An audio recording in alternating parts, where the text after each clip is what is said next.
The L42A1 sniper rifle brought to a close 100 years of history, the history of the Lee-Enfield.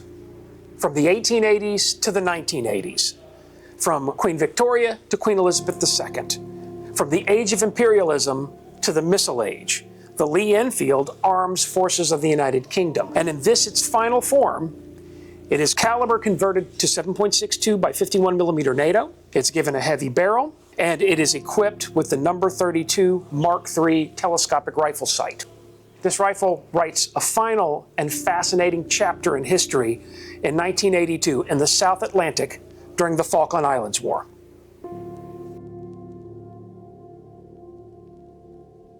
The shooting war actually began April 2nd, 1982, when a force of over 1,000 Argentine troops launched Operation Rosario against York Bay on East Falkland.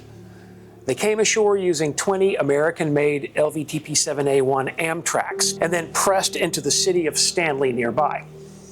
As they did so, they came into contact with the only defending force that was available, and that was the 68 men of Naval Party 8901.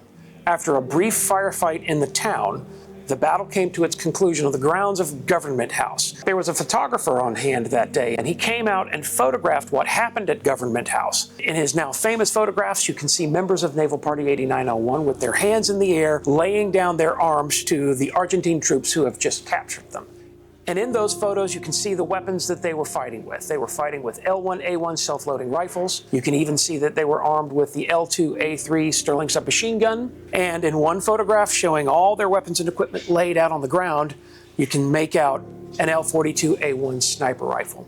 Now, there was a detachment of 22 other Royal Marines from Naval Party 8901 who had been sent to Grytviken, South Georgia the week before. That force would fight a battle the following day, Saturday, April 3rd, 1982. The 22 Royal Marines who were sent to defend the British Antarctic Survey Station at Grytviken arrived on March 25th and immediately went to work preparing fighting positions on a narrow shelf looking down on the Antarctic Survey Station. They set up their command post inside the two-story dormitory located there called Shackleton House. They were under the command of a young lieutenant named Keith Paul Mills, and Lieutenant Mills had a pretty good plan about what he would do in the event that the Argentines landed.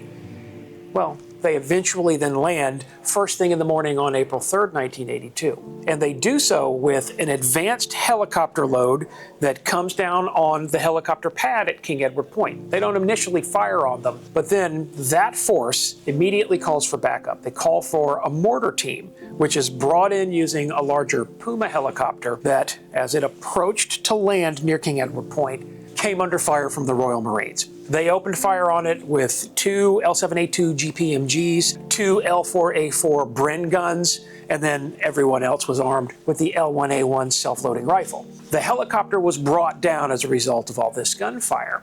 After the Puma gets shot down, the remaining Argentine Marines that are in the buildings of the British Antarctic Survey Station, they called for the only support that was there that could help them. And that was in the form of the 260-foot-long Drummond-class corvette, Grytviken, an Argentine Navy warship armed with 20mm guns, 40mm guns, and then a 100mm main gun. The ship then, under full speed, made its way toward King Edward Point and Grytviken. Beyond King Edward Point was a broad turning basin that was left over from the days when Grytviken was an old whaling station. And so as the ship approached, maneuvering toward that turning basin, the Royal Marines brought it under fire.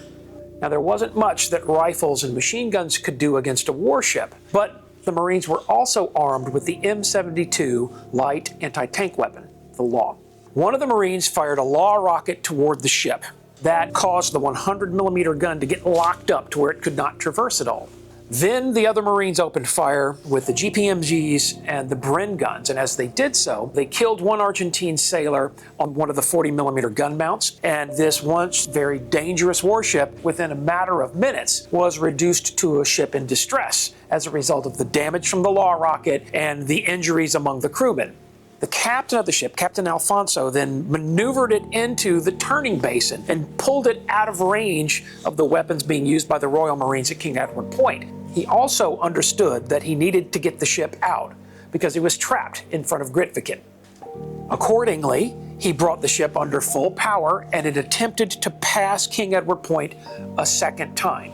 And as the ship began closing on the Marine positions at King Edward Point, Peter Leach, who was their command sergeant major, left his fighting position, carried his 10-pound L42A1 sniper rifle, ran through the door of Shackleton House, ran to the second floor, went down the hallway where he then shattered the glass of a second floor window. He pulled a conference room table into a position, laid down on that table, and opened fire with this rifle.